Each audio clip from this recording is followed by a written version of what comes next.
હવે ભલા આદમી ધોપા ચોકર પડ્યા છે મારી સાઈડ પર પડ્યા છે મફુજી ગળાન છોકન હવે મારી વાત ઓભળશો મફુજી આ બે સુર નહીં કો ભરતજી કો સોર બે જણા બીજા હતા એરા નાહી ગયા હું મારા ખેતરમાંથી આવતો તો આરે જોપો ઉપાડીને એરા હેડે જતા હતા અને મેં ખાલી કીધું એ ચિયા છો એટલે જોપો નાસી અને એરા દોડ્યા એટલે હું એરા ચીડે દોડ્યો શેઠ નેર ઉધી પણ મારા ઓળખ્યા પછી ખેતરમાં વાળ કૂદી નાહી ગયા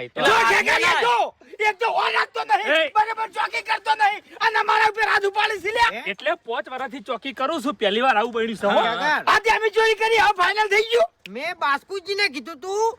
કે ખરી વાત તમને જાણવા મળે ને તો વાતમાં ઉતરવાનું બાકી વાતમાં નહીં ઉતરવાનું હાથ ઉપાડીને છે ને મોટી ભૂલ કરી છે હવે દેવમાં બેઠા હો તમે ઓવે કશો હોતો નહીં મારા કોઈ વખત નહીં ફુવાજી પર હાથ ઉપાડ્યો લે તમે હા એટલે મારી વાત ભુવાજી તમે